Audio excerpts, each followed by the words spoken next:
De lunes a viernes, escucha en la FM a Fernando Quijano Velasco, Cristina Plazas, William Calderón, Ushi Levy, Azuri Chamá, Laura Newton y la dirección de Luis Carlos Vélez. De lunes a viernes, en la FM, las noticias como son. Juan Daniel Oviedo, director del DANE, confirmó en la FM que en Colombia somos 48,2 millones de personas según los resultados finales del Censo Nacional de Población y Vivienda 2018. Saludamos a esta hora al director del DANE, al doctor Juan Daniel Oviedo. Muchas gracias por acompañarnos, muy buenos días. Muy buenos días, ¿cómo están? Muy bien, muchísimas gracias. Con los datos nuevos del DANE, ¿los sorprendieron finalmente estas cifras? Estaban en línea de lo que nosotros teníamos planteado. Desafortunadamente, hubiéramos querido tener una menor omisión censal, como lo señalaron los expertos, pero también, como ellos mismos lo resaltan, las estructuras y la calidad de la información que se pudo recolectar es muy valiosa y debe ser utilizada para pensar nuevamente al país hacia el futuro. Dice el censo presentado que somos 51% mujeres, 48% hombres. ¿Esa es siempre la tendencia en Colombia? ¿Más mujeres que hombres? Desde el censo del 93 nosotros presentábamos esa tendencia, pero esa tendencia se ha acentuado específicamente en este último censo. Por ejemplo, en el censo del 93 la participación de las mujeres apenas superaba el 50%, ahora ya está en el 51.2%. Doctor Oviedo, pero ahora sí vamos con las cositas que le interesan a la gente. ¿Cuál es la ciudad más vieja en Colombia o donde más viven viejos? Manizales. ¿Cuál es la región? Déjemelo bombardear con preguntitas así de que es las que tanto le gustan. Ojalá no me vayan a cortar. No, pero usted se las conoce, usted lleva un año maciándose este censo. ¿Cuál es la población que más mujeres proporcionalmente hay más que hombres? ¿Valle? Tenemos que Bogotá tiene una participación bastante alta de mujeres y también tenemos, como lo presentamos el día de ayer, que en el departamento del Valle del Cauca hay una prevalencia importante de mujeres dentro de la población. Se destaca el Valle del Cauca, Bogotá, Risaralda, Quindío y Antioquia como los departamentos, y en el caso de Bogotá, la ciudad con mayor participación de mujeres dentro de la estructura poblacional. ¿Dónde es donde los hombres superan a las mujeres? Superan en cantidad. En los antiguos territorios nacionales, es decir, en el departamento de Guaviare, en Pichada, en Paupe, Guainía y Amazonas. ¿Ciudad con más jóvenes? Vale, esa sí me corcha, pero creo estar seguro que es Bogotá. Óigame, y me llamó la atención que 13 millones, un poquito más, 13 millones de hogares. ¿Y esos hogares cómo han cambiado, digamos, en este 2018 frente a los del 2005? La conformación, si tienen perritos, si tienen Netflix, si tienen... Mujeres cabeza de hogar también. Y hogares, no sé, de una persona. No sé, ¿cómo son los nuevos hogares? Sí, esa es una de las preguntas más importantes porque todo el mundo estaba a la expectativa de encontrar más gente. ¿Sí? Todos teníamos el referente de 50 millones, pero la población no creció tanto, pero el número de hogares sí lo hizo así. Es decir, en el periodo intercensal, el número de hogares en el país creció en aproximadamente un 35%. Eso significa que los hogares colombianos son más pequeños. En promedio tienen 3.1 personas de hogar, y en ese mayor número de hogares, la jefatura femenina de hogares incrementó significativamente de un 30% de esos hogares en el censo del 2005 a un 40% de esa mayor cantidad de hogares que estamos encontrando en este censo. Doctor Oviedo, ¿qué pasó con Bogotá? Yo creo que no soy el único que recordaba y repetía que Bogotá tenía 10 millones de habitantes. Tiene 7,1 millones.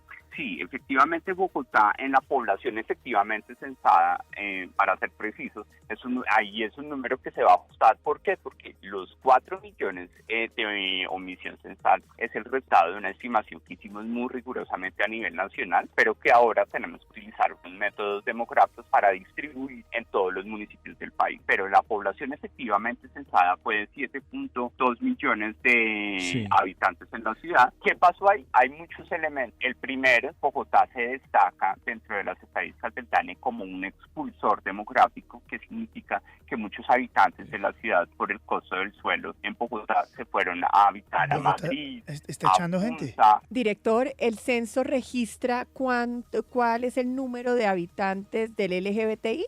Desafortunadamente no, y no es un tema de exclusión o indiferencia frente a ese fenómeno, sino que metodológicamente está demostrado por los estudios internacionales que la identificación de género en sus términos más precisos no es efectiva a través de esta operación censal, porque aquí se pregunta directamente en el lugar y sobre todo casi siempre bajo la presencia del jefe de hogar, y eso puede cohibir a algunos miembros del hogar a responder efectivamente su orientación sexual o los temas de género. Señor director, ¿fue positiva o fue negativa la experiencia del censo virtual, el censo anticipado por Internet?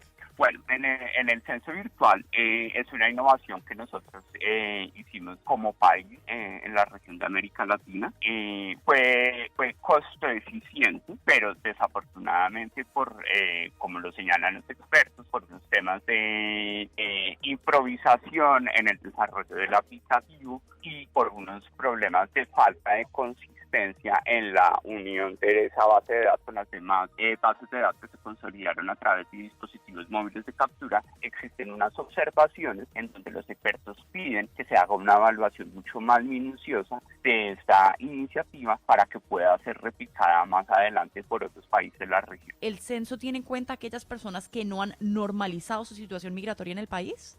Ahí la respuesta, para ser concretos, es sí los incluye, pero parcialmente y específicamente porque el censo es una foto de un momento, ¿sí?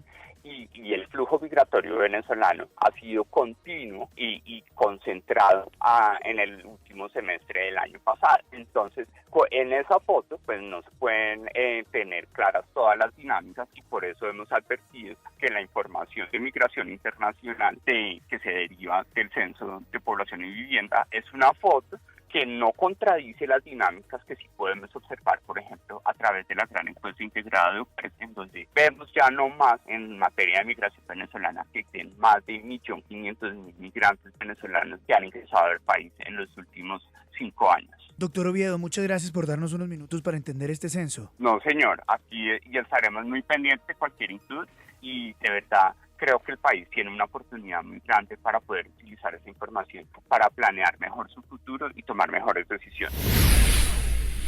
En la FM, las noticias como son. Miguel Ceballos, alto comisionado para la paz, afirmó en la FM que si Jesús Santrich se encuentra en Venezuela, debió haber pedido permiso a la JEP. Doctor Ceballos, gracias por acompañarnos. Buenos días. Luis Carlos, muy buenos días para usted, para todos los oyentes y para su mesa de trabajo. Hay dos temas que tenemos sobre la mesa y que quisiéramos discutir con usted.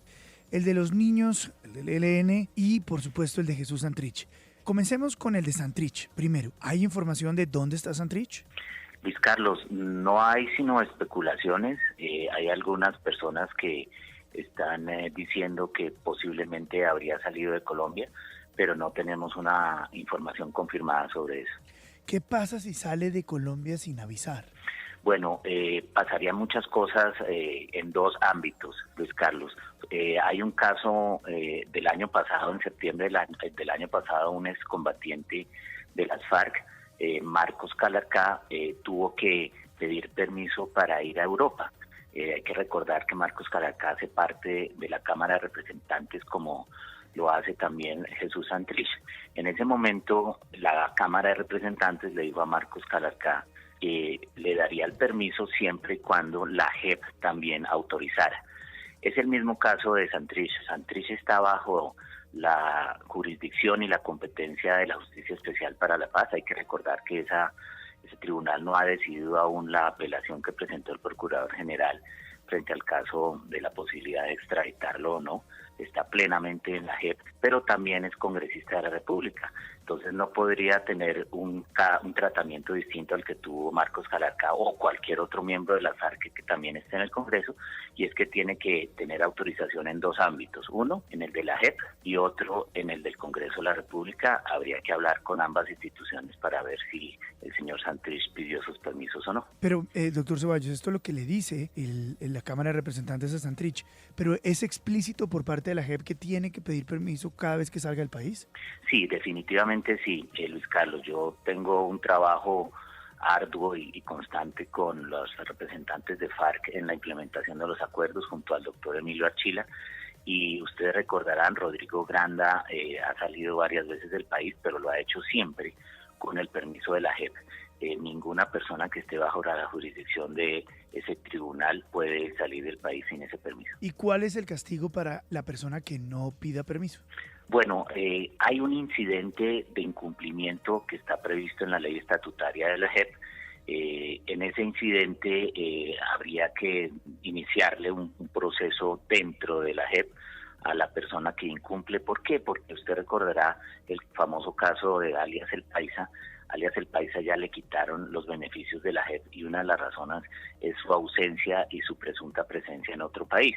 Esa ausencia puede generar una decisión de revocar los beneficios por incumplimiento de una de las condiciones que tienen todos los excombatientes que se sometieron al proceso, y es colaborar en el éxito del proceso de paz. Y una manera de no hacerlo es ausentarse. Doctor Miguel Ceballos, buenos días. Dice usted que habría que preguntarle a la Cámara y a la JEP sobre la salida de Jesús Santrich. ¿Esto significa que el gobierno no ha hecho ninguna consulta a la JEP, por ejemplo, sobre información que habría dado Santrich para salir del país?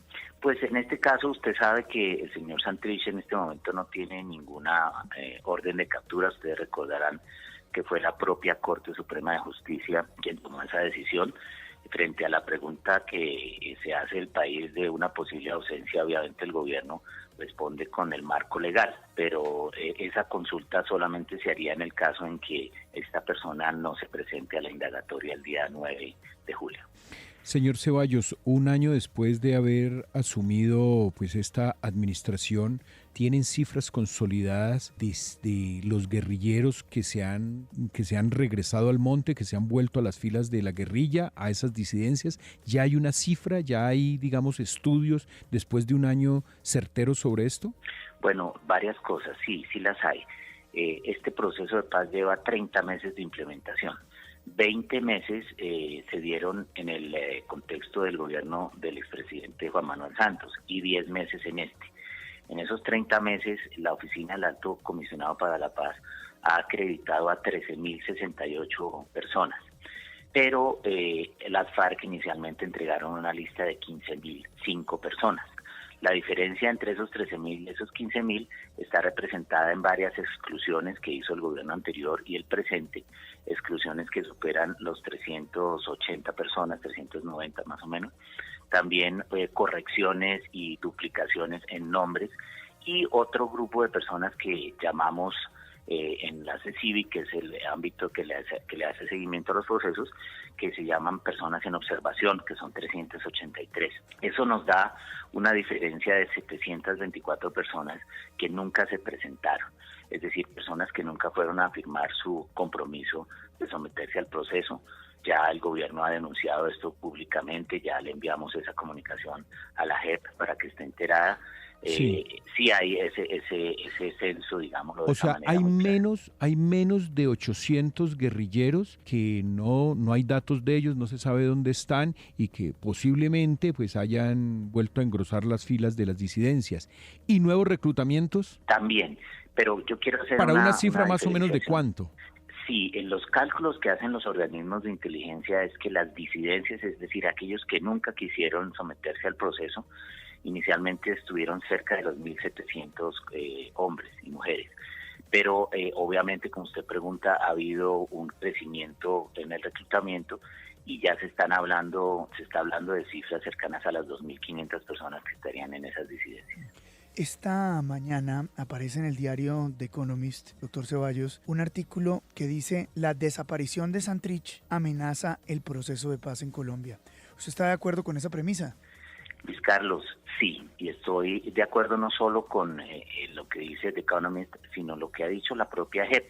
En el caso de alias El Paisa, la decisión que toma la JEP de quitarle los beneficios y de ordenar su orden de captura tiene un asidero precisamente en ese argumento, y es que pone en riesgo el proceso por una razón, porque el régimen de justicia transicional implica compromisos, y uno de los compromisos fundamentales que no estaría cumpliendo Jesús Santrich en el evento pues de que no regrese y no se haga presente en la indagatoria sería la de contribuir exitosamente al proceso, y es la misma situación en la que está el señor Iván Márquez. Ustedes recordarán que Iván Márquez ha respondido a través de apoderados en la JEP a sus requerimientos, pero no se ha hecho presente y ha hecho declaraciones públicas que han sido censuradas por el propio Rodrigo Londoño Timochenko, en el sentido de que haber dejado las armas fue un error. Eso no contribuye al proceso.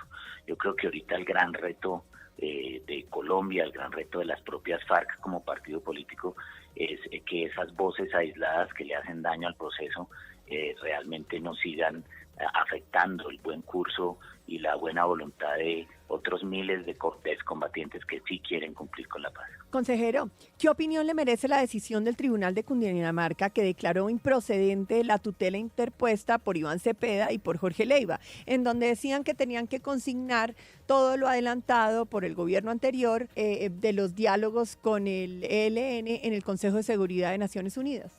Bueno, creo que es una decisión muy acertada. Esa tutela fue presentada por el doctor Álvaro Leiva y por el senador Iván Cepeda, quienes han venido insistiendo en esa idea de que los avances que hubo en su momento entre el ELN y el gobierno del presidente Santos deberían ser consignados ante las Naciones Unidas, cosa que el gobierno siempre rechazó y rechazará por varios motivos. Primero, ninguna de las dos partes en su momento tomó esa decisión de consignar nada ante las Naciones Unidas. Segundo, las Naciones Unidas no son un espacio de verificación en ese proceso. Tercero, y lo más importante, es que el presidente Duque, después de la bárbara y execrable acción terrorista en la cual murieron 22 estudiantes de la Escuela de Policía General Santander, terminó la mesa. Y cuarto, hay que considerar que cualquier consignación de cualquier tema que tenga que ver con el ELN ante Naciones Unidas va a ser rechazada unánimemente por dos razones. Una es que toda la Unión Europea sigue considerando al ELN como un grupo terrorista y de igual manera lo hace Nueva Zelanda, Canadá, el propio Estados Unidos. Entonces, mal haría la ONU en recibir cualquier tema que tenga que ver con un grupo en el cual la mayoría de los países más influyentes en la ONU considera que es un grupo terrorista. Sí, esa pregunta que hace la doctora Cristina para los que estábamos desprevenidos es que es una determinación del tribunal ya hace poquito, hace 10 horas. El Tribunal Administrativo de Cundinamarca fue ayer, sí, declara improcedente esa tutela. Acuérdense que acá tuvimos al senador Iván Cepeda explicando por qué lo hacían y ayer pues declararon improcedente esta acción. 6 de la mañana, 29 minutos. A ver, doctor Ceballos, hemos visto a los colombianos con atención y repudio en las últimas horas el video del ELN con los niños. El gobierno condenó los actos, pero todavía no tiene claro si esos niños han sido reclutados o no. Pues Luis Carlos, las imágenes, primero que todo, generan una preocupación enorme. Cuando uno ve hombres armados, y ustedes tal vez vieron el video, pero no con armas cortas, sino con armas de largo alcance y un poder letal enorme, con un grupo de niños a los cuales los llevan a repetir la palabra de felicitaciones por los 55 años del ELN, y además los ve uno en una localización pues controlada por hombres armados. Pues lo primero es rechazar absolutamente la utilización de los niños, y en este caso es claro que lo hacen como propaganda en su aniversario. Lo segundo, la prohibición clara de Naciones Unidas a través de la Convención de Derechos del Niño de 1989 y de los protocolos posteriores. Esas convenciones prohíben que todos los grupos armados, todos ellos, y es especialmente aquellos que son distintos a las fuerzas oficiales armadas de un Estado, utilicen niños en el medio de una confrontación. Acá hay una violación clarísima a todas las convenciones de derechos del niño y también hay una violación a el Pacto de Roma, es decir, el Estatuto de Roma de la Corte Penal Internacional, porque uno de los delitos o crímenes de guerra más graves y más castigados es precisamente el reclutamiento de niños. Tendrá el ELN que aclarar por qué hizo ese video, por qué tiene niños concentrados en zonas manejadas por hombres armados y por supuesto explicarle al país si esa es su política, porque si así lo es, obviamente están violando todos los derechos de los niños. Y para terminar, las puertas del diálogo con el ELN, teniendo en cuenta esto último, me imagino que están cerradas con candado. Pues, Luis Carlos, nosotros hemos insistido, el señor presidente de la República ha sido absolutamente claro, 0 secuestros, entrega de todos los secuestrados y cese inmediato de acciones criminales. Y esta es una acción criminal. Mientras el ELN no toma una decisión madura de entender que estamos en un siglo de los derechos humanos y que no puede hacer lo que ellos consideran válido cuando el mundo entero sabe que no lo es, pues así es difícil de avanzar, pero el gobierno sigue con esas líneas rojas y espera una decisión madura y sobre todo unificada. Cuando vemos el video de ayer, Luis Carlos, vemos que sale alias Ariel, que es uno de sus combatientes en el Chocó, que de verdad que uno dice que falta de unidad de mando y de disciplina en ese grupo cuando una persona sale con semejante video irrespetuoso contra los niños y contra todos los derechos de los colombianos. Doctor Ceballos, gracias por darnos unos minutos aquí en la FM, es usted muy gentil. Muy buen día, muchas gracias. En Colombia, Luis Carlos Vélez. Jorge Londoño de la Cuesta, gerente general de EPM, aseguró que a finales de este mes la presa de Hidroituango estaría totalmente construida. Señor Londoño de la Cuesta, gracias por acompañarnos, muy buenos días. Luis Carlos, muy buenos días. Fernando, igualmente, ¿cómo están? Pues muy bien y felicitaciones porque son 2 hitos importantes en su compañía en las últimas horas. Empecemos con Hidroituango. ¿En qué va Hidroituango? Hombre, Luis Carlos, el problema como tiene varias dimensiones, te voy a hablar primero desde el punto de vista técnico. Ya la presa está alcanzando la cota 432. Recuerden ustedes, terminan la 435, nos faltan solo 3 metros. Eso lo estaremos terminando en lo que resta de este mes de julio.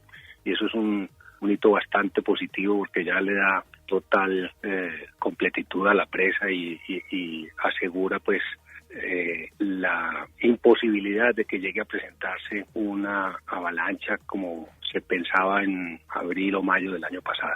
Y en cuanto a lo que tiene que ver ya con el proceso de recuperación de Casa de Máquinas, estamos trabajando a toda marcha. Ya todos los contratistas están enfocados en lo que llamamos nosotros la construcción de la curva S, que ya, digamos, coger los ríos, ya coger el toro por los cachos y en un trayecto que calculamos de poco más de 2 años poner a generar las primeras unidades. Es decir, en agosto se culmina la obra de Hidroituango. En el segundo semestre del año 2021, Luis Carlos. Segundo semestre del 2021. Pero a finales de este mes, digamos, se logra un hito importantísimo, sí. La presa. La construcción. La presa, el muro que contiene el embalse, ¿cierto? El muro que contiene el embalse lo vamos a estar terminando ahora en el mes de agosto. Y eso es una cosa bastante importante porque ya queda fundamentalmente presa, queda vertedero listo y nos queda entonces el tema de la Casa de Máquinas, que como te digo es una tarea de poco más de 2 años. Ahora, en este tema, esto es muy importante porque, digamos, se acaban los riesgos. Ceteris paribus, como decimos los economistas, todo lo demás constante, sin que ocurra un hecho divino, un terremoto, una vaina, Dios no quiera, eso nunca va a pasar, tocamos madera, pero ya se terminan los peligros. Nos queda pendiente un tema y es hacer el taponamiento técnico de los túneles de desviación que se derrumbaron en su momento. En eso hemos venido avanzando, pero ya esos túneles, digamos como en estos 14 meses, han mostrado estabilidad a pesar de que ha habido momentos de invierno, de verano, que el embalse ha subido, ha bajado, etcétera. Y con lo que hemos avanzado a nosotros, pues esto nos reporta bastante tranquilidad. Eso nos toma unos meses más, pero sería el único elemento que quedaría para nosotros. Y las poblaciones que sufrieron de alguna manera lo que ocurrió en Hidroituango, ¿se ha hecho un balance de cómo están y cuál realmente fue su afectación ya luego de que la espuma de los medios de comunicación, las alertas, las alarmas, las precauciones, cómo quedaron? Sí, nosotros todavía hoy hay un sector de Puerto Valdivia en alerta roja. Alerta roja, bien saben ustedes, es una indicación de que los hogares deben evacuar sus viviendas.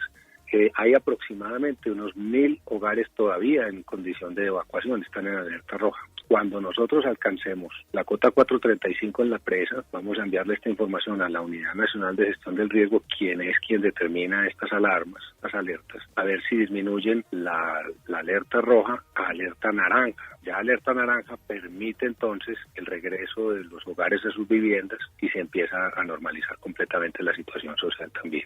Una vez evacuado todo este tema de la explicación técnica que nos acaba de dar el presidente de EPM, que tiene que ver en qué estado está Hidroituango y ver cómo las cosas vuelven a su cauce normal de cómo debería haber ido el proyecto, pasemos, doctor Jorge Londoño, al tema del estado de las finanzas de EPM. Un endeudamiento de 20 billones, el que tenía que salir a vender una serie de activos, entre esos las inversiones estratégicas que había hecho por América Latina, entre esas su participación que aún mantiene en ISA. ¿Cómo va ya el enfrentar la situación como empresa de cara a las finanzas? Sí, Fernando, en eso vamos también por buen camino. Lo primero reiterar que Ituango era un dedo de EPM, pero no era toda la mano. EPM tiene un conjunto de negocios que continúan operando con una senda de productividad y eficiencia muy buena, a tal punto que el año pasado la empresa dio las utilidades más altas de la compañía de su historia, cercanas a los 2.5 billones de pesos. Ahora, este año las cosas van también por muy buen camino en ese sentido. Ahora, en cuanto a la liquidez, que era una de las necesidades que demandó pues esta situación, darle más liquidez a la empresa, había varias fuentes que estamos trabajando. La primera de ellas pues es trabajar muy intensamente en el proceso de reclamación del seguro. El seguro de Ituango se divide en dos fases. Uno es que las compañías aseguradoras nos entreguen una nota de cobertura, es decir, que si el evento sí está bajo cobertura, que nos van a reconocer por el mismo. La segunda fase de este proceso es pues cuánto nos van a reconocer, y esa fase ya dura probablemente también otro año más, pero el que nos hagan una declaración de cobertura es un hito bastante importante que nosotros esperamos que eso se esté dando a más tardar en el mes de agosto también. Eso, por ahí habría una fuente de liquidez. Otro tema que estamos trabajando vemos una oportunidad en el mercado de capitales a nivel mundial con la situación de la economía en las grandes potencias que se avisora pues que de pronto puede haber menos dinámica económica en esas economías. Probablemente algunos capitales estén buscando refugio en países emergentes, y una compañía de la solidez y de la seriedad de EPM puede ser importante para estos inversionistas, y estamos sondeando los mercados para ver si decidimos hacer una reconfiguración de nuestro perfil de deuda, unos bonos que tienen vencimiento.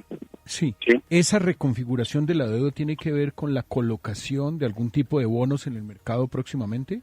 Sí, la idea, Fernando, nuevamente es sondear los mercados y ver si hay apetito, si existe apetito por un papel que pueda llegar a emitir EPM ya con un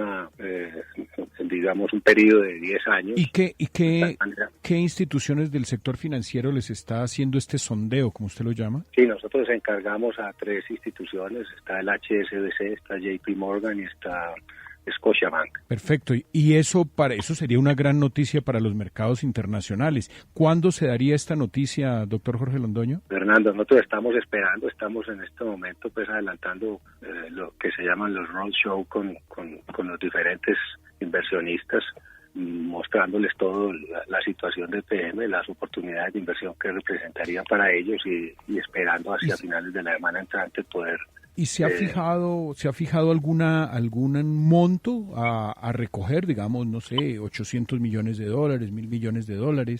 No, ¿Qué expectativas tienen de que esos papeles les traiga algún tipo pues de mayor liquidez? Hombre, cualquier cantidad es buena, porque en la medida, como nosotros tenemos unos compromisos al año 2021, con unos bonos que se emitieron hace algunos años, que cualquier cantidad de dinero que podamos postergar más en el tiempo, desplazar más en el tiempo es favorable para la compañía y nos ayuda, como le repito, a estos temas de liquidez, y estamos trabajando en ese sentido y creemos que hay una buena oportunidad. Pues doctor Jorge Londoño de la Cuesta, felicitaciones por estos 2 hitos importantísimos.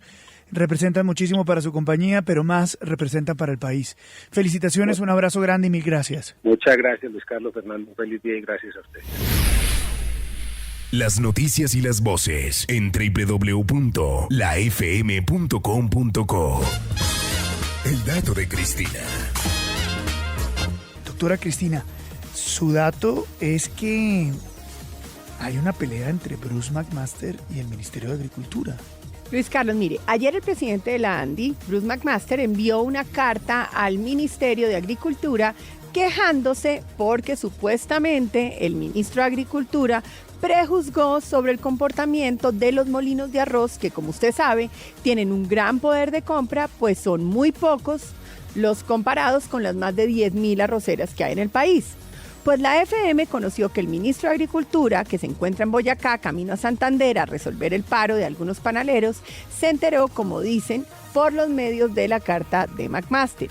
Y pues extraña que el presidente de la ANDI, a quien el ministro había llamado en estos días para conversar del tema, luego que Bruce, según me cuentan de Palacio, en vez de llamarlo a él, le puso, como dicen, quejas al presidente. Entonces, mejor dicho, Bruce primero se quejó con el presidente, después habló con el ministro, hablaron del tema, pero ayer sorprendieron al ministro con carta en los medios de comunicación que además nos dicen fuentes del ministerio que todavía no la ha recibido. Pero Luis Carlos, lo verdaderamente preocupante es, como lo dije la semana pasada, la supuesta responsabilidad social de los molinos en comprar toda la cosecha, ya que solo se lograría si el Ministerio de Agricultura les da una línea de crédito subsidiada, como lo solicitó la Cámara de Industria de Arroz. Es, como lo dije la semana pasada, la supuesta responsabilidad social de los molinos en comprar toda la cosecha, ya que solo se lograría si el Ministerio de Agricultura les da una línea de crédito subsidiada, como lo solicitó la Cámara de Industria de Arroz al presidente Duque en otra carta. Y fuera de pedirle eso al ministro, le notifican por los medios su inconformidad porque él se preocupa legítimamente, como lo han hecho todos los ministros de la Agricultura, por el ingreso productor de arroz. Mantenga la FM en Twitter. Síganos. @LaFM. La FM. La opinión de Ariel Ávila en la FM. Cuando se habla de seguridad ciudadana, generalmente los especialistas distinguen 3 tipos de problemas. Hay unos problemas que llaman de civismo o convivenciales, que en lo fundamental son los problemas entre pares. Por ejemplo, imagínense usted la propiedad horizontal, las riñas en medio del consumo de licor o la violencia intrafamiliar, son entre ciudadanos. Luego hay unos problemas de percepción de inseguridad, problemas de desarrollo urbanístico, delincuencia común, el raponeo en la calle Transmilenio, que eso dispara mucho la percepción de inseguridad en los ciudadanos, así el homicidio sea muy bajito. Y luego hay unos problemas de crimen organizado. Las organizaciones criminales modernas generalmente no hacen mucha violencia, su violencia es muy baja y la gente por eso no las percibe. De hecho, las organizaciones criminales prefieren corromper y no matar. La opción de matar es lo último que hacen, es decir, ellos racionalizan muchísimo la violencia. Esta distinción que yo hago es básica. Cualquier persona medianamente conocedor del tema la sabe. Pero es dramático que el ministro de Defensa ni siquiera sepa esto y que haya dicho que en Puerto Carreño los mayores problemas de seguridad es el robo de ropa. Confunde todo. Una zona dominada por la disidencia de las FARC, Cumaribo, Bichada. Es una de las zonas más coqueras donde sale mucha droga, el coltán, que sale hacia Venezuela, donde también hay minas de coltán. Y ahora por Puerto Carreño, una de las principales zonas de trata de personas. Uno ya con el ministro no es de burla lo que él dijo, sino de una preocupación inmensa que él diga eso. En Colombia, Luis Carlos Vélez. Camilo Zapata, director del Departamento Administrativo de Gestión del Riesgo DAPART, dio a conocer en la FM que 3 personas murieron en el colapso de vivienda en Medellín. Ana María Londoño, ¿qué es lo que está sucediendo? Buenos días. Luis Carlos, muy buenos días. Estamos aquí con Camilo Zapata Wills, director del DAGRED. Él nos va a entregar un pequeño balance de lo que está pasando a esta hora en el barrio Santander de Medellín con esta emergencia. Director, bienvenido a la FM. Cuéntenos qué ha pasado hasta el momento. Bueno, después de 7 horas hemos hecho un proceso de búsqueda y rescate, balance de 5 personas afectadas, 3 de ellas rescatadas con vida, una de ellas por la comunidad, las otras 2 conectadas realizadas por el Cuerpo de Bomberos con el apoyo del director de Socorro y Defensa Civil, por el Grupo Vigía, el Grupo de Rescate Antioquia.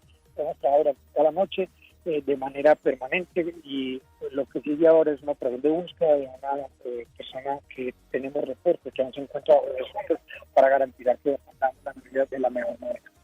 ¿Hay algún riesgo para las viviendas aledañas a esta casa que colapsó? En este momento no tenemos riesgo. ¿Tenemos alguna información de la víctima que está en este momento en la vivienda? Que hay una persona ahí en este ahora está. Director del DAGRED, Camilo Zapata Wills, le agradecemos mucho que nos haya regalado estos momentos en la atención de la emergencia. Luis Carlos, nosotros estamos muy pendientes del restablecimiento de estas labores de rescate de esta persona que está en esta vivienda del barrio Santander, en el noroccidente de la capital de Antioquia. Ana María, es que la comunicación está un poco mala, entiendo que está lleno de medios de comunicación, entiendo que también hay equipos de rescate. A ver, cuéntenos un poquito mejor la historia. ¿Hay una persona todavía que están intentando rescatar? Sí, señor. En esa vivienda había una tienda.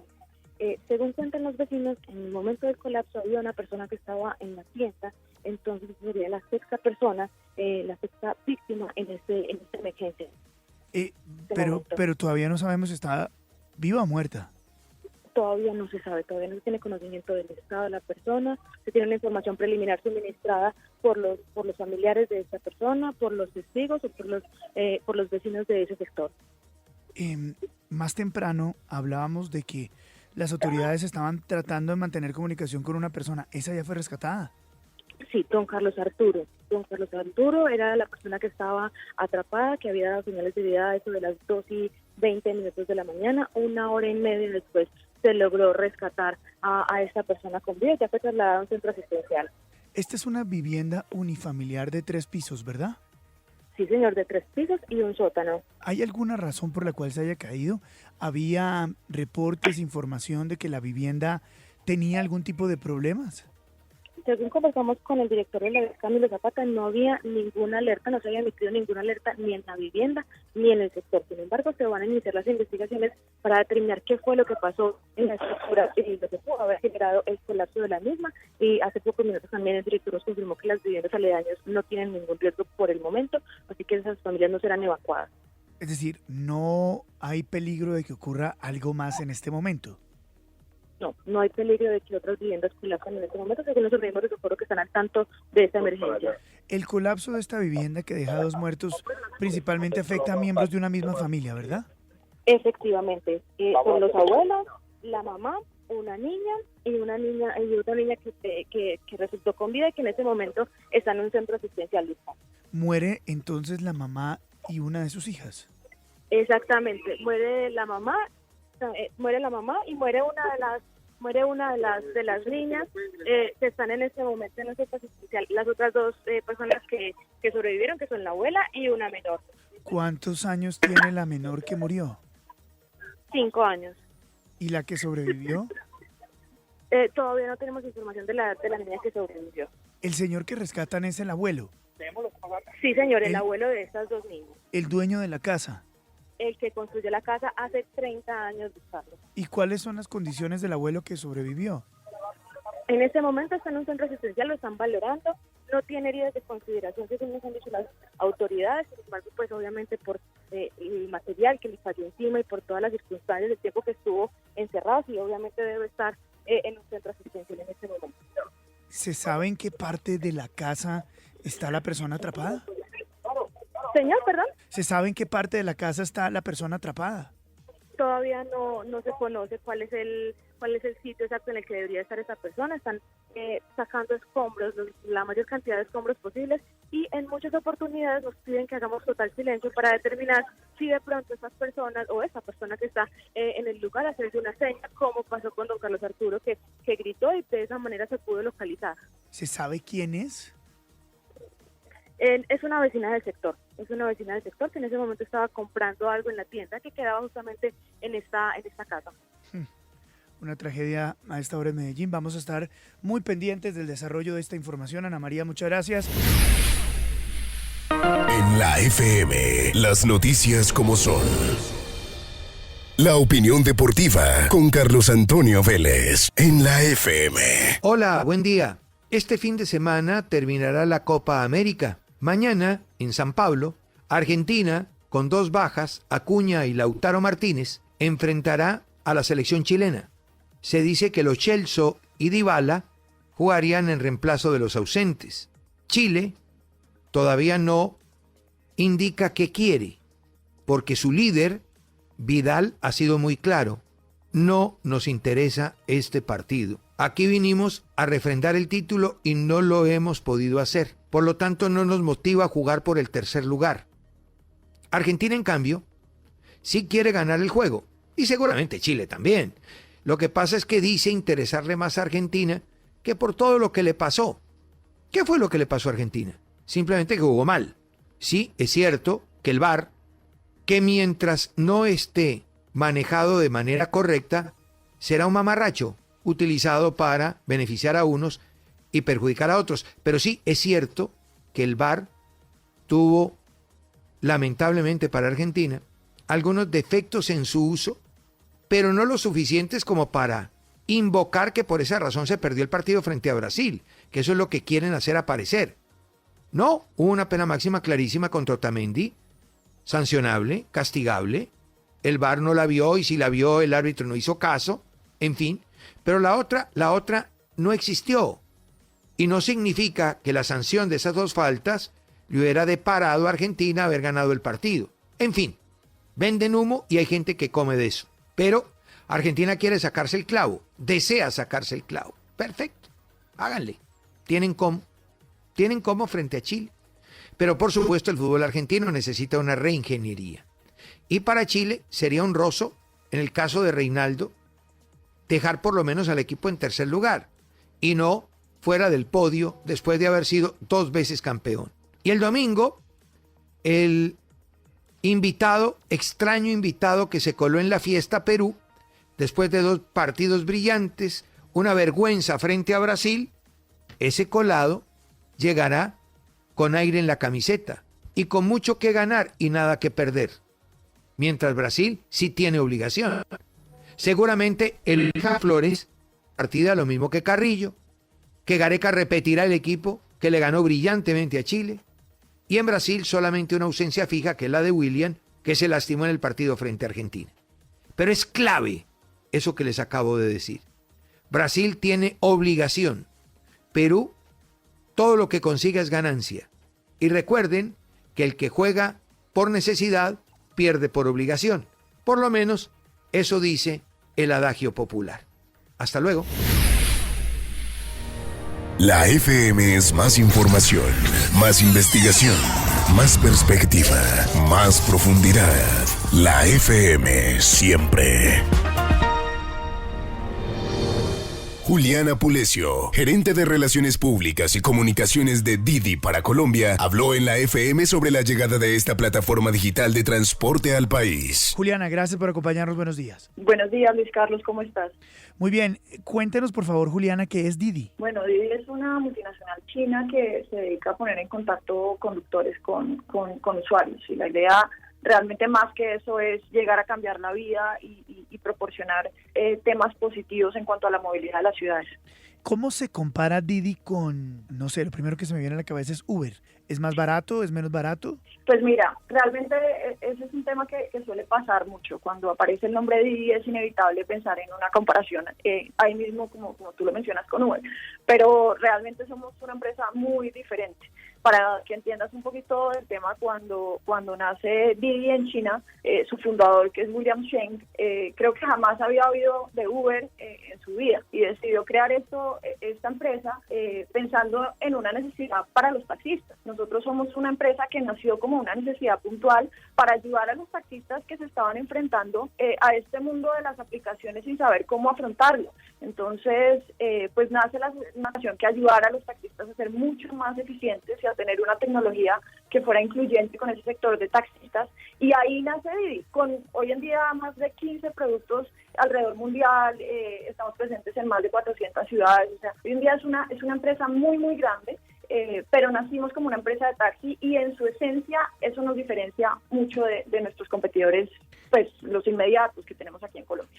Juliana, este Uber chino que se llama Didi, ¿cómo va a manejar las relaciones con las autoridades, puesto que es una plataforma que roza con la ilegalidad, y qué beneficios tiene para las personas que son conductores? Pues mira, ahí hay que hacer una precisión. Nosotros desde que vimos el mercado colombiano, y lo vimos puntualmente porque Colombia, no sé si lo tengan claro, pero Colombia es la segunda ciudad a nivel mundial con más congestión en el tráfico. Estamos por debajo de Mumbai, y de ahí en adelante pues todas las ciudades del mundo, pero realmente estamos de segundo, y eso significa que para nosotros el tema es de la movilidad en Colombia, creemos que podemos aportar mucho. Me pregunta sobre legalidad y regulación. Nosotros somos una aplicación, y las aplicaciones en Colombia por ley están amparadas. No hay una aplicación en Colombia que esté ilegal, a menos que estemos hablando de temas de pornografía infantil y este tipo de cosas, pero las aplicaciones en Colombia por sí, por eso el Ministerio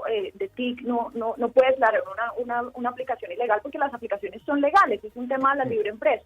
Ahora bien, en cuanto a tema de regulación, sí estamos en un espacio gris, pero desde que llegamos, nosotros hemos estado en contacto directo con las autoridades. Sí, lo primero que hicimos cuando Didi decidió poner un pie en Colombia fue: nosotros no queremos llegar aquí como compitiendo ni peleando con nadie, ni con las autoridades, ni con los diferentes actores del transporte, y traemos soluciones para la movilidad. Estamos Juliana, este Didi Uber chino ¿sí paga impuestos? Sí, nosotros somos una empresa legalmente constituida en Colombia, pagamos impuestos, y ahí va el tema. Cuando uno habla de empresas legales o ilegales, tú no puedes simplemente, en Colombia es absolutamente imposible crear una empresa de una actividad ilegal y pagar impuestos, y simplemente por eso se legalizó. O sea, eso no es viable. Yo no puedo poner una empresa de contrabando y decir que porque pago impuestos pues soy legal. Eso no es así. Nosotros estamos legalmente constituidos, y la ley nos ampara como plataforma. Ahora, lo que mencionas es cierto. Nosotros realmente estamos en un tema regulatorio que no está definido en este momento, pero estamos absolutamente confiados de que la regulación debe llegar, y debe llegar para el beneficio de todos los actores. Estoy hablando de nosotros, las plataformas, de los taxistas, de los usuarios. Es un tema que nos va a beneficiar a todos cuando esa regulación llegue. Juliana, ¿cuántos socios conductores de Didi hay en Colombia? En este momento tenemos más de 18.000 socios conductores registrados, sacando su carro a conectarse con la aplicación. ¿Cuántos de ellos son mujeres? Pues mira, dentro de las estadísticas que tenemos, cerca del 20% de las personas que se están conectando hoy en día con la plataforma son mujeres, en su mayoría cabezas de familia. También tenemos un volumen importante de gente con movilidad reducida, que tiene sus vehículos adecuados para su condición, y creemos que estamos generando oportunidades en unos sectores que ven esto como un tema de ingresos adicionales. Pues Juliana, felicitaciones, mucho éxito, otra alternativa para los conductores en Colombia, más posibilidades de movilidad, otra historia emprendedora en Colombia. Muchas gracias y buen día. Gracias a ustedes. La FM, la Copa América, con Guillo Arango, Andrea Guerrero, Juan Felipe Cadavid, Antonio Casale, Farid Mondragón y Carlos Antonio Vélez. La FM, la Copa América, las noticias como son. Luis Carlos, bueno, ya está todo listo para el partido final del domingo a las 3 de la tarde en el Estadio Maracaná entre la selección de Brasil y Perú. Ya el equipo de Tite ha confirmado la baja de William. el extremo derecho del Chelsea, que se pierde el partido después de una lesión muscular que sufrió en el partido ante Argentina. De resto, pues el equipo se espera sea el mismo que derrotó al albiceleste, con Alisson, Dani Alves, también el jugador Thiago Silva. Hay una duda con Marquinhos. Si Marquinhos no está recuperado, iría Miranda. En su lugar, Alexandro o Felipe Luis, aunque se dice que Felipe Luis sería el titular, ya recuperado. Casemiro, Arthur, Coutinho, Gabriel Jesús, Firmino y Everton Sousa. Cebolinha, por su parte, Perú espera también lograr levantar físicamente a dos jugadores que salieron lesionados en el partido del miércoles ante Chile. Hablamos de André Carrillo, el extremo del Al Hilal de Arabia Saudita, y también del jugador Edinson Oreja Flores, el que le hizo el primer gol a la selección de Chile y que milita en el fútbol mexicano en el Morelia de México. De resto, pues con la base sólida, encabezada por Paolo Guerrero. 3 de la tarde entonces, ya con arbitraje definido, el señor Roberto Tobar de Chile impartirá justicia en este duelo definitivo que podría dar el tercer título para la selección de Perú, que no consigue esto desde 1975, es decir, hace 44 años, y el 10º título en Copas Américas de la selección de Brasil. Este fue un informe para la FM desde Brasil, con Guillermo Arango, cubriendo la Copa América para la FM. En Colombia, Luis Carlos Vélez. Walid Abdalati, científico y director del Instituto de Investigación en Ciencias Ambientales de la Universidad de Colorado, explicó en la FM el estudio según el cual da a conocer que la pérdida de hielo en la Antártida está aumentando considerablemente. Laura Newton, ¿qué tema tenemos hoy? Luis Carlos, tiene que ver con un estudio que fue publicado en días recientes, que advierte que la extensión de la capa de hielo de la Antártida en mayo, que fue la lectura más reciente, fue la más baja desde que se tienen registros hace 40 años. Esto es basado en unas imágenes satelitales de la NASA, y a esta hora nos acompaña Walid Abdalati. Él es científico y director del Instituto de Investigación en Ciencias Ambientales de la Universidad de Colorado, uno de los autores de este estudio. Professor Abdalati, thank you for being with us here at FM Radio. Oh, thank you for having me. I'm sorry I don't... Mi español está muy mal, so it's got to be English, sorry. No se preocupe. Profesor Abdalati, bueno, voy a empezar por decirles en español. Le voy a preguntar a qué se debe disculpen, cómo se está desapareciendo el hielo en la Antártida. Entonces, Professor Abdalati, why? What is causing this? Is it global warming? You know, it's too short a time period to separate the warming from sort of the variability that happens, but I certainly believe that's a big component of this. The ice melts because the air is warm, the water is warm, and the way the circulation is, the movement of the ice to lower latitudes causes it to melt. So all of those things are happening or have been happening over the last few years. So the ice is the lowest we've seen since we've been looking for 40 years. Bueno, todavía no podemos decir algo concreto, pero sí definitivamente el calentamiento global tiene que ser un gran componente de esto, porque el agua está más caliente, el aire está más caliente, y esto ha sucedido durante varios años y viene sucediendo durante varios años, y esto es la menor cantidad de hielo que vemos en 40 años. Por lo tanto, creemos que sí, que el calentamiento global es uno de los problemas. Doctor Abdalati, le saludo desde el sur de la Florida. Quisiera saber cuáles son las consecuencias de esta pérdida de hielo en la Antártida a corto y a largo plazo. ¿Qué se puede esperar más? What are the consequences of the loss of ice in the long term, in the short term, and in the short term? What can we expect? So in the short term, I don't think there's much to expect. The bigger issue is the long term. And Antarctica, because of the way the water moves and the air and the atmosphere moves, has kind of been isolated from a lot of the warming that has happened in the rest of the planet.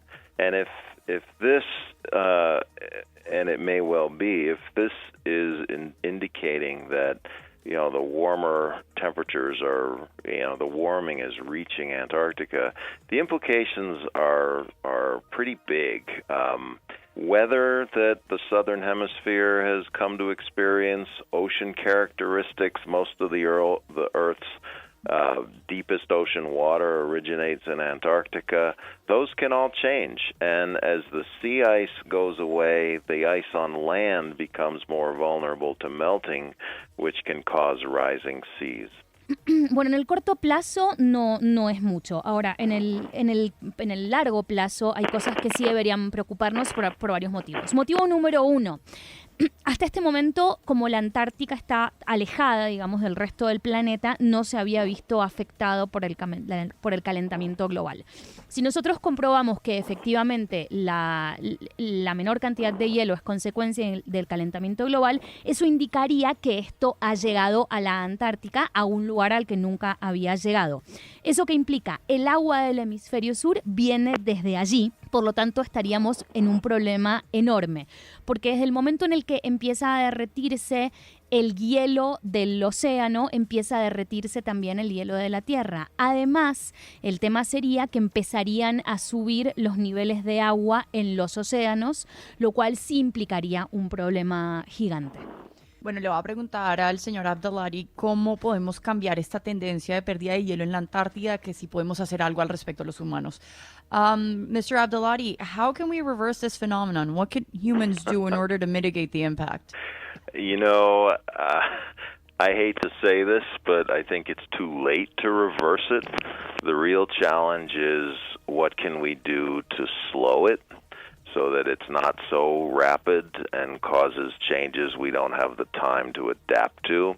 And that really comes down to greenhouse gases. And we continue to warm the atmosphere very, very rapidly, and the consequences of that are unfolding all over the world. And I think at this point, the best we can hope for is to slow it so it's not too bad and doesn't happen too quickly. And that really requires reduction in greenhouse gases.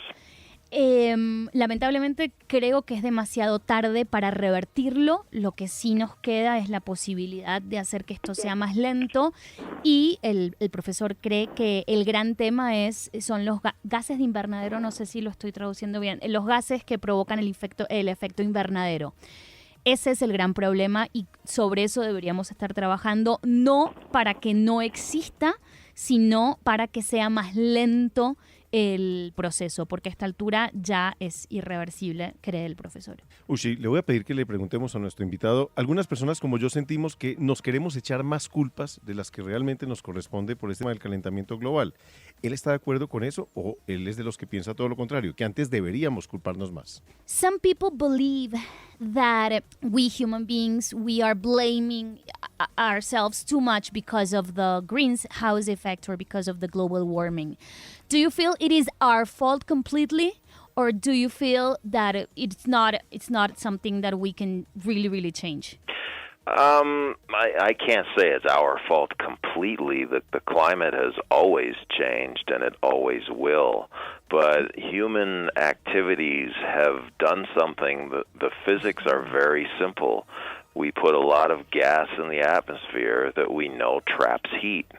So it continues to trap heat, and that is a big part of the warming. So entirely our fault? No, the climate will always change. But we are pushing it in a direction pretty aggressively that carries with it substantial consequences. A ver, que sea todo nuestra culpa, no, porque el clima siempre ha estado en constante movimiento y el clima siempre ha cambiado y siempre cambiará. Ahora, los seres humanos hemos hecho algo que simplemente hay que analizarlo desde un punto de vista físico. Echamos gases en la atmósfera que mantienen el calor y que atrapan. Gracias, que atrapan el calor. Motivo por el cual, sí, los seres humanos no somos los culpables absolutos, pero estamos de manera considerable complicando la situación. Professor Abdelhadi, thank you very much for speaking with us this morning in La FM. You've left us extremely preoccupied this Friday morning. Thank you for taking the time to talk to us. Thank you for your interest. I'm happy to talk with you. Bueno, pues ahí estuvimos con el profesor Abdelari y nos dice que es irreversible esta tendencia de la pérdida de hielo en la Antártida, pero que sí la podemos desacelerar. Preocupante, preocupante. Nos deja con los pelos de punta esta entrevista. De lunes a viernes, escuche en la FM a Fernando Quijano Velasco, Cristina Plazas, William Calderón, Ushi Levy, Azuri Chamá, Laura Newton y la dirección de Luis Carlos Vélez. De lunes a viernes, en la FM, las noticias como son.